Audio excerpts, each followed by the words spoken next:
سر جی اگر گھر میں کوئی مریض ہے نا، دنیا کے سارے کام چھوڑ کے اس کی طرف توجہ دینا شروع کر دو، یقین کیجئے رحمتیں برکتیں خود نازل ہونا شروع ہو جائیں گی۔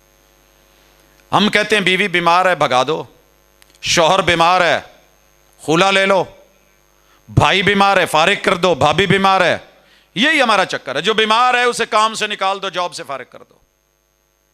نہیں میرے بھائی، بیماری آپ پہ بھی آنی ہے،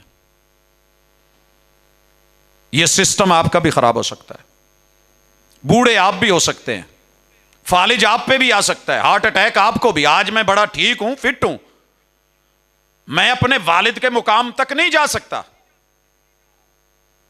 ایک دن پیار محبت میں ایسے ابو جی کو ایک جملہ بولا تو والد صاحب رو پڑے، کہنے لگے پت میری عمر دیسی سے چاہیں گا تینوں پتہ لگ جائے گا۔ وہ جملہ مجھے ابھی بھی بڑا دکھتا ہے، تکلیف دیتا ہے، مجھے نہیں کہنا چاہیے تھا، بھلے مذاق میں ہی کیوں نہیں، لاڈ پیار میں ہی کیوں نہیں۔ کہندے پت جان کے کوئی نہیں کرتا، دنیا سمجھتی ہے لیکن حقیقت ایسے نہیں۔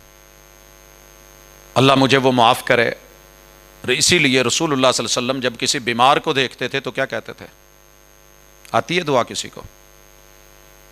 بھری مسجد میں چند لوگوں کو اگر آئی تو کیا آئی؟ ہم نے تو وہ جملے ہی نہیں سیکھے۔ الحمدللہ الذی عافانی مما ابتلاک بہ۔ اللہ کا لاکھ لاکھ شکر ہے کہ میرے بھائی، میری بہن، میرے بیٹے، میرے عزیز، میرے دوست یا اجنبی جو دکھ تجھے پہنچا ہے، اللہ نے مجھے اس سے محفوظ فرمایا ہے، اور اللہ نے بے شمار چیزوں میں مجھے فضیلت سے۔ اللہ تیرا شکر ہے۔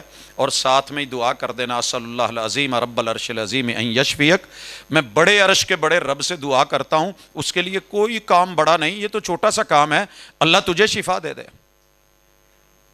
میں کیوں کرسیوں کو دیکھ کے دعا کرتا ہوں؟ اللہ میری مسجد کو کرسیوں سے پاک کر دے، ان جوانوں کو، بزرگوں کو۔ رسول اللہ صلی اللہ علیہ وسلم کتنے بوڑھے تھے، بعد میں ماں بعد آنے والے کیسے عمدگی کے ساتھ صفوں پہ بیٹھ کر کے۔ تو یہ اللہ کے گھر ہیں، بیمار کے ساتھ خیر کا پہلو، اور کرنا کیا ہے؟ تیمارداری۔ تیمارداری میں کیا بولنا ہے؟ لا باس طہور انشاءاللہ۔ جتنا مرضی موت کے منہ میں بھی مریض گیا ہوا ہو، اسے یہی کہنا ہے ویرے کوئی ایڈی گل نہیں، میں نے تو سنا تھا آپ بہت زیادہ بیمار ہیں، آپ تو بالکل ٹھیک ہیں، آپ انشاءاللہ فٹ ہو جائیں گے، اللہ ٹھیک کر دے گا۔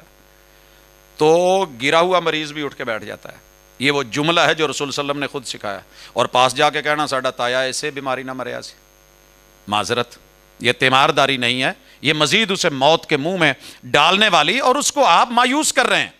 لا تقنطوا من رحمت اللہ۔ اور اگلی بات، اگر وہ سکرات میں ہے، ادھر ادھر کی باتوں کی بجائے سورہ یاسین پڑھنی ہے، قرآن سارا پڑھا ہے، پورا میڈیکل سٹور کسی بیماری پہ نہیں، اسپیشلسٹ سے پوچھتے ہیں کہ اس وقت اس کا بی پی ہائی ہو رہا ہے، وہ کہتا ہے جی ایک چھوٹی سی گولی ہے، زبان کے نیچے رکھ دیں، ٹیبلٹ رکھ دیں، تو اس کی مانی جاتی ہے، میڈیکل سٹور نہیں ڈالا جاتا، قرآن سارا شفا ہے۔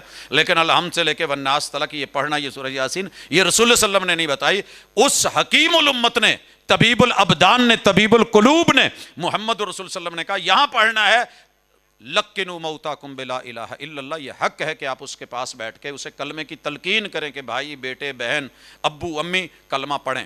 بڑے سارے لوگ آپ کو نہ کلمے کا نہیں کہنا، او بھائی یہ کفر اسلام کی جنگ نہیں ہے، یہ اس کی زبان سے اگر جاری ہو گیا تب بھی، کانوں کے اندر سے گزر گیا تب بھی، من کان آخر کلامہ لا الہ الا اللہ دخل الجنہ۔ اللہ کے ہاں سکرات کسی چیز سے آسان ہوتی نہیں سوائے کلمے کے۔ یہ واحد کلمہ ہے جس کے لیے آپ کو ہونٹ بھی نہیں ہلانے پڑتے، شاید زبان بھی نہیں، ذرا پڑھیے لا الہ الا اللہ۔ جتنا مرضی بی پی ڈاؤن ہو چکا ہو، یہ کلمہ ادا ہو جاتا ہے۔